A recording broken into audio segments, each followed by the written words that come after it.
Beleza? Livro de Atos, capítulo de número 4, versículo de número 23 ao 31. Queremos louvar a Deus pela vida do presbítero Itamar, que trouxe a primeira mensagem. Mando a paz para a congregação do Verde Vivo, para minha esposa, irmã Daniele, para minha mãe, Dona Teresa. Deus abençoe a todos, em o nome de Jesus. Meus irmãos, vamos fazer uma leitura um pouco extensa, mas é o texto que Deus colocou no meu coração.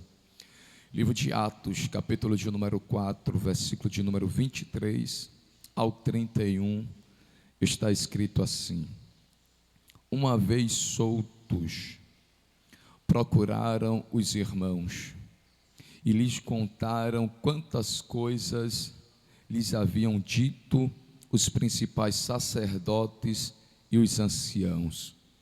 Ouvindo isto, unânimes, levantaram a voz a Deus e disseram: Tu, soberano Senhor, que fizeste o céu, a terra, o mar e tudo o que neles há, que disseste por intermédio do Espírito Santo por boca de Davi, nosso pai, teu servo, porque se enfureceram os gentios e os povos imaginaram coisas vãs. Levantaram-se os reis da terra e as autoridades ajuntaram-se a uma contra o Senhor e contra o seu ungido, porque verdadeiramente se ajuntaram nesta cidade contra o teu santo servo Jesus, a qual ungiste Herodes e Pôncio Pilatos com gentios e gente de Israel, para fazerem tudo o que a tua mão e o teu propósito predeterminaram. Agora, Senhor, olha para as suas ameaças e concede aos teus servos que anuncie com toda a intrepidez a tua palavra, enquanto estendes a mão para fazer curas, sinais e prodígios por intermédio do homem do teu santo servo Jesus. Tendo eles orado, tremeu o lugar aonde estavam reunidos, todos ficaram cheios do Espírito Santo e com intrepidez anunciavam a palavra de Deus. Meus irmãos, graças a Deus por esses versículos a quais nós fizemos menção nessa manhã. E eu quero falar acerca desse texto com o tema triunfando sobre as adversidades. Quando nós lemos o livro de Atos, nós enxergamos que foi o segundo livro a qual o doutor Lucas, ele resolveu escrever para um homem chamado Teófilo. E quando nós observamos o livro de Atos, nós observamos que é o livro da ação do Espírito Santo. Nós conseguimos enxergar os relatos, a qual esse homem, por nome de Lucas, ele vai dizer para este homem que o Espírito Santo ele fez uma modificação sobrenatural em Jerusalém e no mundo, através do Espírito de Deus. Quando nós lemos esse texto, nós conseguimos observar que Jesus, após ele ter ressuscitado, Jesus fica com seus discípulos em média de 40 dias. Jesus realizou milagres ainda com seus discípulos, mas acima de tudo esse período a qual Jesus estava com esses homens foi um período de instrução, foi um período onde Jesus iria ensinar a esses homens, ensinar a eles a acreditar, a confiar na palavra dele. E nós observamos que quando Jesus estava reunidos com esses homens, Jesus olha para eles em cima do versículo de número 4, Jesus abre a sua boca e diz a eles, determinando a eles, para que eles não se ausentassem de Jerusalém, mas que esperasse a promessa do Pai, a qual disse ele: de mim ouviste. Jesus disse a ele: não saiam de Jerusalém, mas fiquem aqui, porque se vocês ficarem aqui, a promessa vai se cumprir. Se vocês ficarem aqui, algo da parte de Deus vai ser realizado na vida de vocês. E a Bíblia diz, queridos irmãos, que ele também abriu a sua boca e disse no versículo de número 5: porque João na verdade batizou com água, mas daqui a alguns dias, daqui a algumas horas, vocês vão ser batizados com o Espírito Santo de Deus. E a Bíblia diz que quando, irmãos, Jesus disse essas palavras, Jesus dá continuidade em cima do versículo de número 8, dizendo: quando vocês forem batizados com o Espírito Santo, vocês receberão poder, e esse poder vai descer dos céus, e esse poder vai vir sobre o Espírito Santo. E quando o Espírito Santo descer sobre a vida de vocês, vocês serão carregados, vocês serão possesso de poder do Espírito de Deus. E para que vai ser esse poder? Esse poder vai ser para ser testemunhas, tanto em Jerusalém, como em toda a Judeia e Samaria, até os confins da terra. O Espírito Santo daria poder, o Espírito Santo encheria os discípulos de Deus, para eles ser testemunhas, tanto em Jerusalém, para ser testemunha na Judeia, Samaria, até os confins da terra. E a Bíblia diz que enquanto Jesus, ele falava, Jesus ainda fica alguns minutos com os seus discípulos, e a Bíblia diz, versículo de número 9, ditas estas palavras, foi Jesus elevado às alturas à vista deles, e uma nuvem o encobriu aos seus olhos. E o texto conta que os homens ficaram com os olhos fitados aos céus, e o texto conta que 2 varões vestidos de branco se puseram ao lado deles e disseram: varões galileus, por que estáis olhando para as alturas? Este Jesus, que dentre vós foi assunto aos céus, virá, do modo que o viste subir. O texto conta que quando eles ouviram essas palavras, eles voltaram para Jerusalém. O texto relata que quando eles voltaram, o versículo de número 13, eles entraram e subiram para os cenáculos e ali se reuniram. E Pedro, João, Tiago, André, Filipe, Tomé, Bartolomeu, Mateus, Tiago, filho de Alfeu, Simão, Zelote e Judas, filho de Tiago. O texto conta, versículo de número 14, que todos, grave isso aí na sua residência, que todos estes perseveravam unânimes em oração. Os homens junto com as mulheres, com Maria, mãe de Jesus, e com os irmãos dele, a Bíblia diz que todos perseveravam unânimes em oração, que chegou ao número de quase 120 pessoas, estavam reunidos nos cenáculos em oração, e a Bíblia diz que todos tinham o mesmo propósito. E qual era o propósito, pregador? Que era de esperar a promessa que foi dita através da boca de Jesus, que foi Deus que prometeu que através da vida deles grandes coisas aconteceria quando o Espírito Santo de Deus viesse sobre a vida deles. Vocês prestam atenção, queridos irmãos, que o texto nos deixa entender que todos,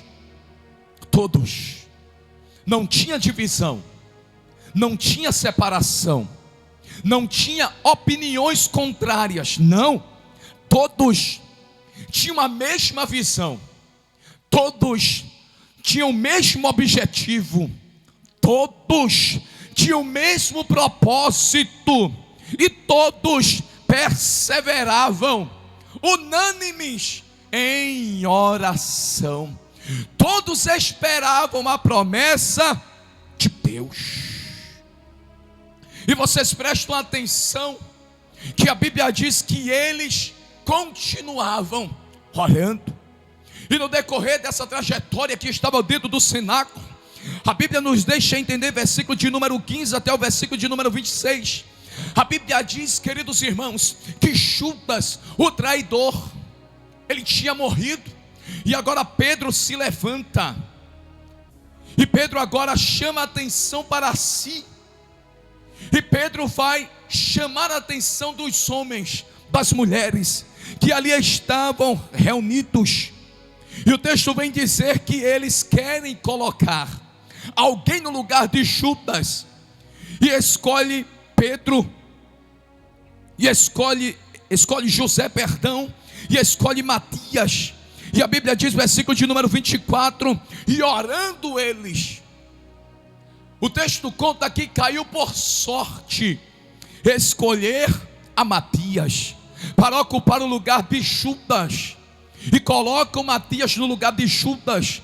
E o texto conta que eles continuam orando, que eles continuam perseverando, que eles continuam insistindo, acreditando, esperando a promessa que Jesus falou para eles, dizendo: não saiam de Jerusalém, fiquem aqui neste lugar, esperem que dos céus vai acontecer algo na vida de vocês. E o capítulo de número 2, a Bíblia diz, irmãos, que ao cumprir-se o dia de Pentecoste, estavam todos reunidos no mesmo lugar. Vocês prestam atenção que ninguém saiu, que ninguém se afastou, que ninguém se desviou. Mas eles acreditaram na promessa de Jesus, mas eles confiaram nas palavras de Jesus. E por eles confiarem, a Bíblia diz que todos estavam reunidos no mesmo lugar. E que lugar era esse, pregador? Versículo de número 13 do capítulo 1. Ali entraram e subiram para o cenáculo. Estavam todos reunidos. Passa alguns dias, mas eles estavam no mesmo lugar. E vocês prestam atenção que Jesus não determinou que dia aconteceria a promessa, que dia eles receberiam o Espírito Santo sobre a vida deles, que dia eles seriam cheios do Espírito de Deus. Mas o tempo passa, os dias se passam, e a Bíblia diz, versículo de número 1 do capítulo 2, e estavam todos reunidos no mesmo lugar. E a parte A do versículo 1 diz: ao cumprir-se o dia de Pentecoste, Deus tinha determinado o dia, Deus tinha determinado o ambiente, o cenário, Deus tinha reunido as pessoas, e o dia da promessa acontecer era chegado, e o dia do propósito de Deus acontecer na vida daqueles homens era chegado.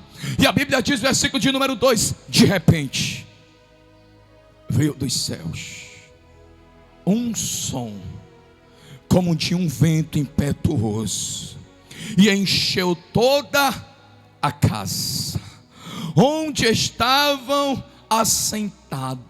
Aleluia. Quando a palavra diz assentado, é descansar, saber a quem estar esperando, de quem esperar. Os discípulos oravam, os discípulos tinham a mesma visão, os discípulos tinham o mesmo propósito, os discípulos estavam descansados, porque sabia quem prometeu era fiel para cumprir. E vocês prestam atenção, de repente veio do céu,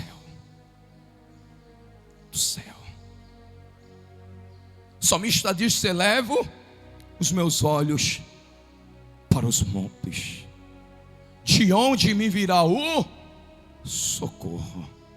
O meu socorro vem do Senhor, que fez os céus e a terra. O salmista, ele estava passando por um momento complicado, mas quando ele olhou para os céus, ele disse: o meu socorro vem do Senhor. Quando ele olhou para os céus, ele disse: a minha resposta vem de lá de cima. Quando ele olhou para os céus, a sua alma descansou. E a Bíblia diz, versículo de número 2: de repente veio dos céus. E você preste atenção que no capítulo de número 2 estava acontecendo a festa do dia de Pentecoste, e tinha muitas pessoas reunidas, e tinha muitas pessoas fora do cenáculo, mas a Bíblia diz que a resposta não veio de homem algum, mas a resposta veio dos céus. Aleluia! Sabe o que eu entendo nessa manhã? Ainda que nós venhamos estar aglomerado por um grande número de multidão, a resposta não vem de homem, a resposta não vem de mulher, mas a resposta vem dos céus. E quem habita nos céus, ele é poderoso, e quem habita nos céus, ele tem o controle nas suas mãos. Escute, a resposta de Deus para a sua vida, ela não vem do vizinho que mora na esquerda, ela não vem do vizinho que mora na direita, ou que mora na sua retaguarda, ou na frente da sua residência.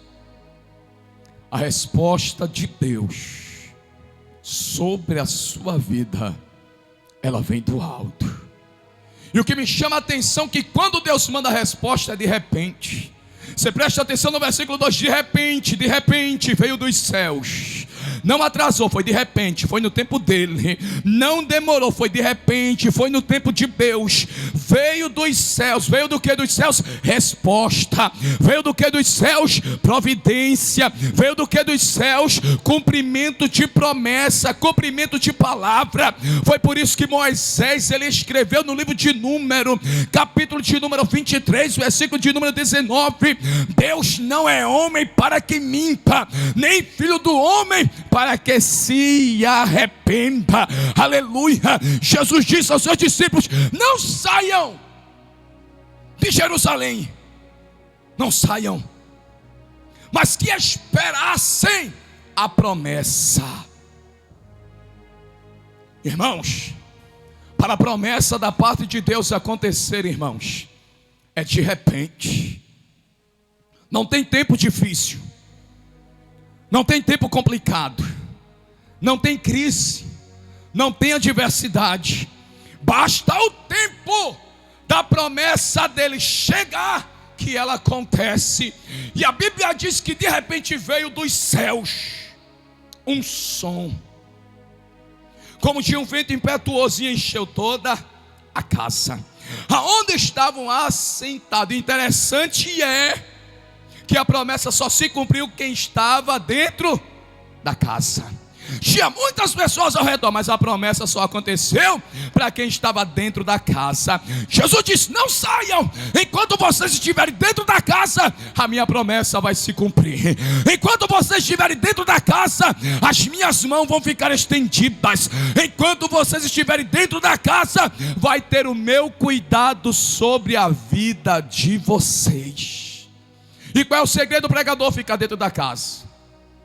Mas pregador, está tão difícil, está tão complicado a minha vida, você não sabe. Mas Jesus está dizendo: fica dentro da casa, porque enquanto estiver dentro da casa, tem promessa. Enquanto estiver dentro da casa, tem cumprimento de promessa. Enquanto estiver dentro da casa, a minha mão te guarda, a minha mão te protege, a minha mão, ela te livra das mãos dos salteadores, das mãos dos inimigos. Fica dentro da casa. Estavam todos dentro da casa, obedecendo a voz de Jesus, esperando a promessa de Jesus. E o texto diz que chegou o dia, o vento soprou, e encheu toda a casa aonde eles estavam reunidos. E eu profetizo a primeira palavra nessa manhã: vai soprar um vento espiritual na vida de crente nesta manhã. Aleluia. Que vento é esse, pregador? É um vento que vem dos céus. Que vento é esse, pregador? É um vento que foi enviado por Deus. Para que esse vento? É para te fortalecer. Para que esse vento? É para te dar coragem. Para que esse vento? É para te dar autoridade. Para que esse vento? É para capacitar a sua vida. Para que esse vento? É para levantar você, para você fazer a obra dele. Esse vento vai soprar e vai tirar tudo que não presta, que não serve, e vai preencher todos os espaços vazios sobre a sua vida. E o vento encheu. Você presta atenção que o vento encheu toda a casa aonde estavam reunidos. E o texto diz que quando encheu toda a casa, meu Deus, o versículo de número 3 diz assim: e apareceram distribuídas entre eles línguas repartidas como de fogo. E você preste atenção que não tinha, mas agora apareceu quando o vento soprou. Deixa eu profetizar a segunda vez nessa manhã. O vento, quando soprar, vai trazer novidade da parte dos céus sobre a sua vida. Aleluia. E apareceram o que? Novidades. E apareceram o que? Coisas novas da parte de Deus. E o texto nos deixa entender que foram distribuídas entre eles. Ninguém ficou sem receber, todos. Ninguém ficou com inveja do outro. Ninguém ficou olhando para onde eu queria ser como ele. Não. A Bíblia diz que todos receberam o Espírito Santo. Ninguém ficou faltando para ficar lá embaixo. Só um recebeu para se vangloriar. Não. O texto diz que todos de dentro da casa foram cheios do Espírito Santo de Deus. E o texto conta assim: todos ficaram cheios do Espírito Santo e passaram a falar em outras línguas, segundo o Espírito lhe concedia. E o texto nos deixa entender que as pessoas estavam lá fora e o barulho de dentro da casa era tão grande que alguns se admiravam e chegaram a ponto de dizerem, versículo de número 11 do capítulo 2: tanto judeus como proselitos, crenteses e arábios, eles diziam: como os ouvimos falar em nossas próprias línguas as grandezas de Deus. Ao ponto que eles falavam em línguas estranhas, ao ponto que o Espírito descia sobre a vida deles. A Bíblia nos deixa entender que ao modo que eles falavam segundo as línguas daquelas pessoas que ali estavam, e eles entendiam. E ao modo que eles falavam da grandeza de Deus. E eles ficavam perplexos, ficavam admirados, pois o versículo de número 12 diz: todos atônitos, perplexos, interpelavam uns aos outros: que quer isto dizer? Versículo 12 e o 13, enquanto uns admiravam, o 13 diz: outros, porém, diziam: estão embriagados. Vocês prestem atenção que era quase 9 horas da manhã. E o Espírito desceu de manhã. E quando o Espírito desceu sobre a vida deles, o texto vem dizer que Pedro aquele mesmo que tinha negado, aquele mesmo que tinha negado 3 vezes o nome dele, Pedro agora se levanta, e os 11 olhando para eles, o texto diz: e os 11 se ergueram com Pedro. E Pedro vai abrir a sua boca, e vendo que as pessoas estavam sem entender e compreender, Pedro olha para ele e diz: ninguém aqui, ninguém está embriagado, ninguém aqui está bêbado, mas hoje chegou o dia do cumprimento da promessa da parte de Deus, que foi dito através da boca do profeta Joel. Aleluia, aleluia, que o Senhor derramaria o Espírito dele sobre toda a carne, que os filhos e vossas filhas profetizarão, e os jovens terão visões e sonharão, e os vossos velhos iriam sonhar. Está acontecendo hoje, está se cumprindo hoje, promessa da parte de Deus. E eu lanço a terceira palavra profética nesta manhã, nesse trabalho.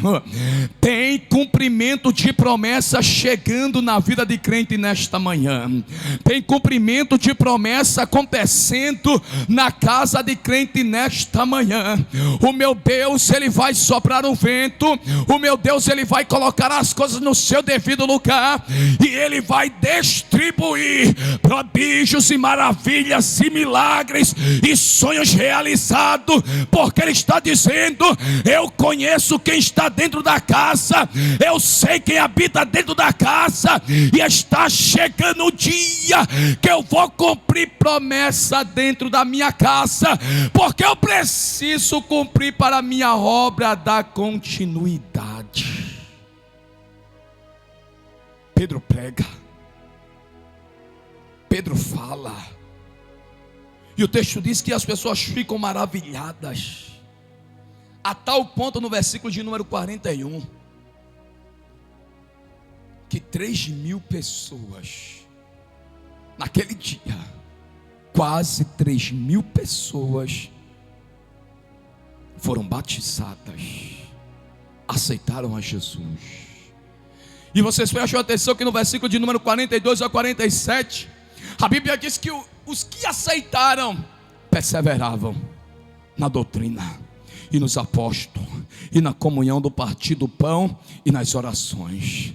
Vocês observam, queridos irmãos, que eles perseveravam na doutrina. Tinha palavra, tinha oração, tinha poder, tinha instrução, e tinha um zelo, e tinha um zelo pelo que eles falavam. Havia um temor, havia um respeito. E a Bíblia diz, irmãos, que em cada alma havia temor. E a partir do momento que tinha palavra, que tinha oração e que tinha temor, a Bíblia diz no versículo de número 43, a parte B: e muitos prodígios e sinais e maravilhas eram feitos por intermédio dos apóstolos. Por quê? Porque tinha palavra, porque tinha oração, porque tinha temor, tinha reverência dentro da casa de Deus.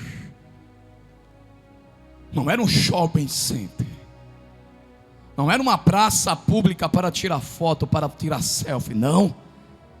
Era onde a palavra de Deus era instruída, aonde era ensinada. Havia um temor, e esse temor gerava milagres. E o texto conta, versículo de número 47, que o Senhor acrescentava dia após dia o número de pessoas aceitando a Cristo. Ou seja, de quase 120 pessoas, agora já tinha 3.120 pessoas. Agora a conta já passa a aumentar, pois a Bíblia diz que dia após dia aumentava. Enquanto o diabo pensava, a igreja vai parar, Enquanto o diabo falava: acabamos com a igreja, Deus soprou o vento, derrama o Espírito Santo, enche os discípulos, que agora são apóstolos, eles ficam cheios do Espírito de Deus. Aqueles que negaram antes, aqueles que eram fracos antes, agora eles estavam cheios de Deus. E a partir do momento que eles estavam cheios, eles abriam a sua boca, a igreja crescia, a igreja prosperava, a igreja aumentava. Deixa eu dizer a quarta palavra profética: a igreja ela não vai parar, a igreja ela não vai acabar. A igreja em meio às crises, ela só tem a crescer, ela só tem a prosperar. E eu ainda digo mais: vai ter milagre em meio a essas crises, porque em meio às dificuldades ainda tem palavra, ainda tem oração, ainda tem temor. E quando tem palavra, oração e temor, tem sinais, tem prodígios, tem maravilhas.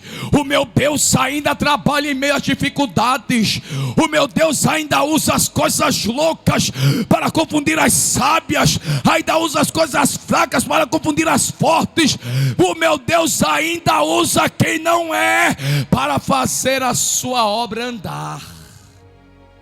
Meu Deus. E o tempo passa, irmãos, e a Bíblia diz que Pedro e João vão ao templo. E o versículo de número 2 do capítulo 3 diz assim: e era levado um coxo de nascença todos os dias. A Bíblia diz que colocavam esse homem na porta chamado Formosa para pedir esmola.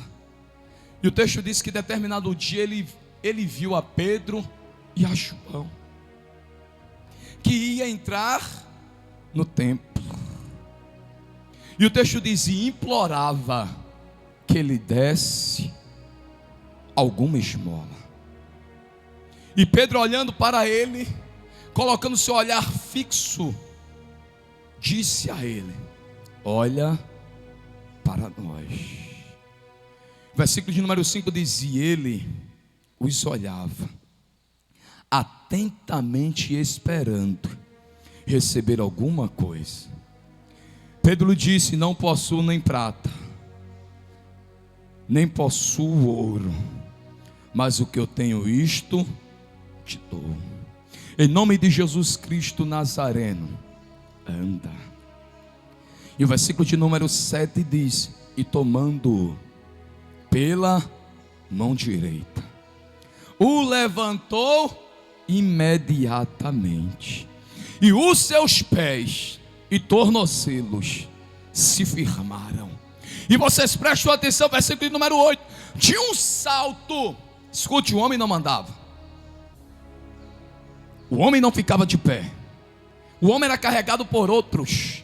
Mas o texto diz que quando um homem cheio do Espírito Santo, junto com o seu companheiro, mais cheio ainda, chegou naquele lugar, tocou na mão dele, levantou segurando a mão dele. A Bíblia diz que os seus pés e tornozelos se firmaram, e de um salto, meu Deus, eu senti de Deus agora. Existem etapas para alguém chegar em determinado lugar. Obreiros, diácono, presbítero, evangelista, pastor. Se eu começar em uma empresa como ajudante, eu vou virar um supervisor, eu vou ser algum encarregado, para chegar lá na frente a ser um gerente, a ser alguém importante, maior. Mas o texto diz aqui, de um salto. Ele não andava, mas ele deu um salto. Ele não ficava em pé, mas ele deu um salto e se pôs em pé. Ele andava se rastejando, ele só ficava no chão. As pessoas quase pisavam por ele, perdão. Mas o texto diz que quando os homens de Deus chegaram, o tomou pela mão direita, o levantou imediatamente. Os seus pés e tornozelo se firmaram, ou seja, ficaram fortes. Ficaram fortes. E o texto diz que ele saltou e se pôs em pé. Passou a andar, irmãos. Ele passou a andar. Ele era estacionado naquele lugar. Ele era colocado naquele lugar. Mas alguém chegou e estendeu as mãos para ele, e a sua vida mudou. E agora ele começa a andar. E agora ele começa a desfrutar. Você vai ver que ele vai começar a desfrutar. E a Bíblia diz que ele começa a andar. E aonde ele não podia entrar, que não podia entrar no templo, o texto diz: andar, e entrou com eles no templo. E o texto diz que saltando, irmãos, saltando e louvando a Deus.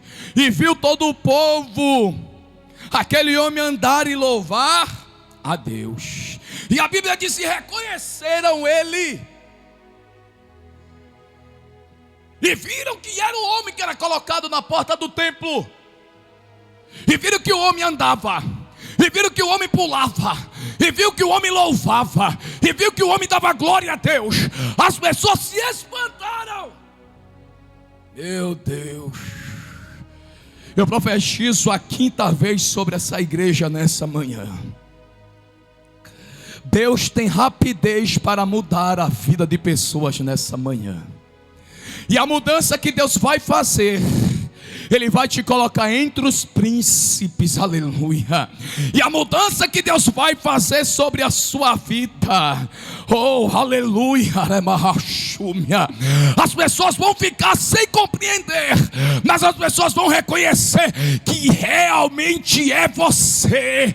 E as pessoas vão ter que reconhecer que antes você não andava, que antes você não chegava a lugar nenhum, mas Jesus teve um encontro com você, mudou a sua vida, firmou os seus passos, fortaleceu os seus tornozelos para ficar na presença dele, dizendo: daqui ninguém me tira, daqui ninguém me arranca, eu vou dar glória ao nome dele. Escute.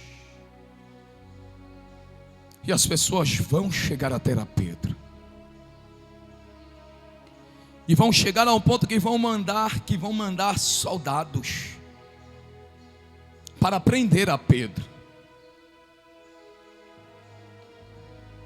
Mas o texto conta que esse milagre e o discurso que Pedro deu dentro do templo fez com que quase 5.000 pessoas aceitassem a Jesus. E o texto conta que pegaram Pedro e João e levaram perante o Sinédrio. O versículo de número 5 diz: levaram as autoridades de Jerusalém, os anciãos, os escribas, levaram ao sumo sacerdote Anás, Caifás, João, Alexandre e todos que eram da linhagem do sumo sacerdote, e colocaram eles perante as autoridades. E o texto diz que contestaram, acusaram, arguiram: com que poder fazem isto? Ou no nome de quem vocês realizam esses milagres? O texto conta que eles disseram: não quero que vocês abram mais a sua boca, vocês têm que obedecer a nós. Aí Pedro, olhando para eles, disse: nós fazemos esses milagres em nome de Jesus Cristo. E ele vai dizer no versículo de número 12: e não há salvação em nenhum outro nome, em nenhum nome além de Jesus. Só no nome de Jesus tem salvação. Só no nome de Jesus realiza milagre. No nome dele. E o texto conta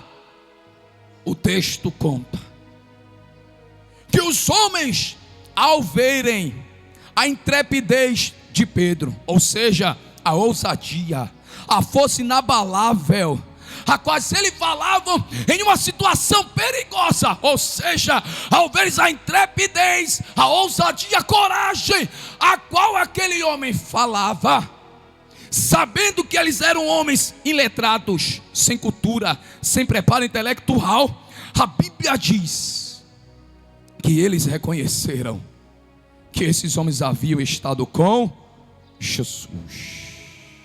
E o texto conta, versículo de número 14: vendo com eles o homem que fora curado, nada tinha que dizer ao contrário. E o texto disseram, mandando Pedro e João sair, reuniram: o que nós vamos fazer? Milagre está acontecendo, a multidão está eufórica, e a Bíblia diz que trouxeram a Pedro e João, e ameaçando-os, para nós encerrarmos, a Bíblia diz que ameaçaram e ordenaram: absolutamente não falem nada, nem ensine nada no nome de Jesus. Mas Pedro e João lhe responderam: julgai se é justo diante de Deus ouvir-vos, antes a vós ouvir a Deus. Nós queremos ouvir a Deus, nós vamos obedecer a Deus. E quando eles disseram isso, ameaçaram ainda mais, soltaram, mandaram ir para a sua casa. E aquele homem que fora curado estava enfermo há 40 anos. E o texto conta, onde nós lemos que eles soltos foram para onde? Aonde os irmãos estavam. Foram para o cenáculo, aonde todos estavam reunidos. E eu disse, triunfando sobre as adversidades. Eis aí a primeira perseguição da igreja. Ameaçaram e disseram: se vocês não pararem, vai acontecer algo pior na vida de vocês. Vocês têm que parar, vocês têm que desistir. E o texto conta que quando eles ouviram as ameaças, o texto conta que eles correram para casa. E correndo para casa, foram até onde? Os irmãos. É bem verdade que nós precisamos de Deus 100%, mas precisamos de pessoas. E eles foram para os irmãos. Foram para onde? Para os amigos. E o que aconteceu? Eles contaram o que tinha acontecido.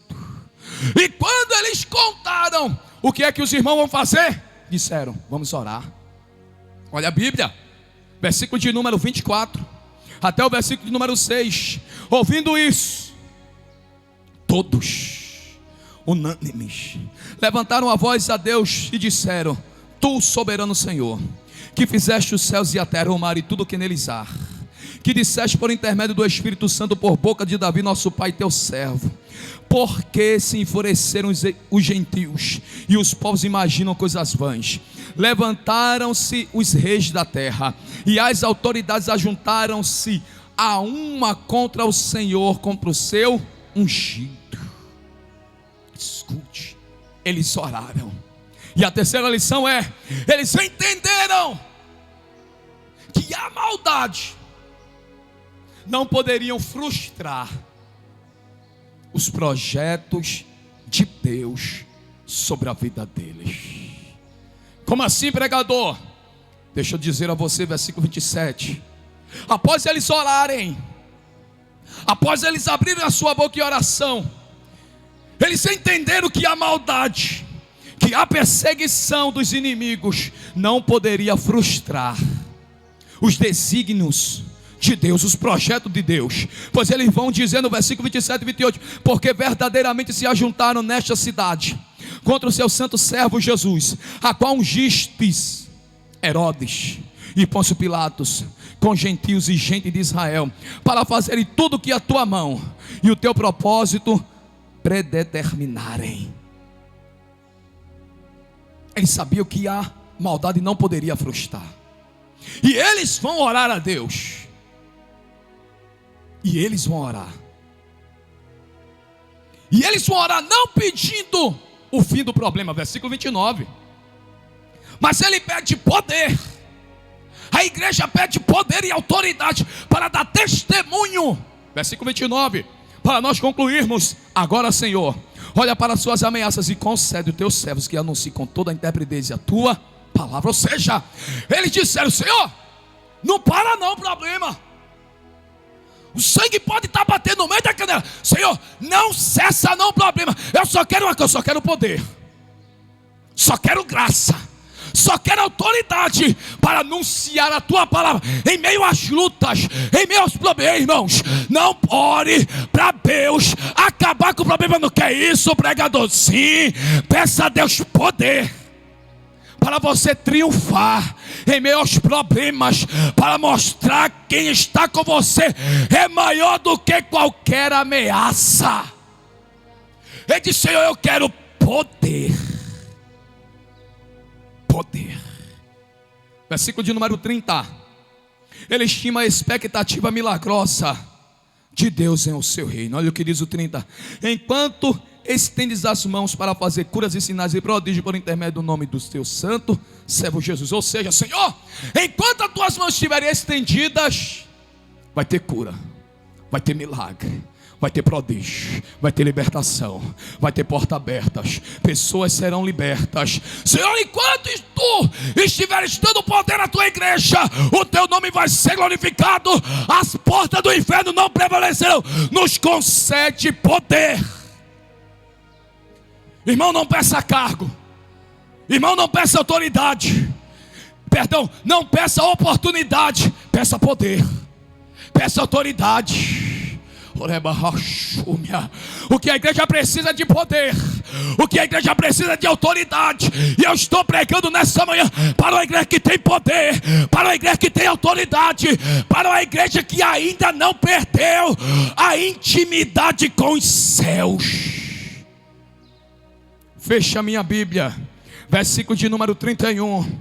A Bíblia diz que quando eles fizeram essa oração, a Bíblia diz que todos foram cheios do Espírito Santo de Deus e tremeu o lugar. Era o Senhor dizendo: eu vou dar poder a vocês para dar continuidade à minha obra. Receba a sexta palavra no nome de Jesus. Receba poder da parte de Jesus nessa manhã. Eu não sei como se encontra a tua vida, se você está fraco, se você está pensando em desistir e parar, mas Jesus está dizendo: receba poder, receba autoridade da minha parte, receba força, receba ânimo, receba coragem para você se erguer, mas você não pode parar. Deus conta com você. E eu quero saber onde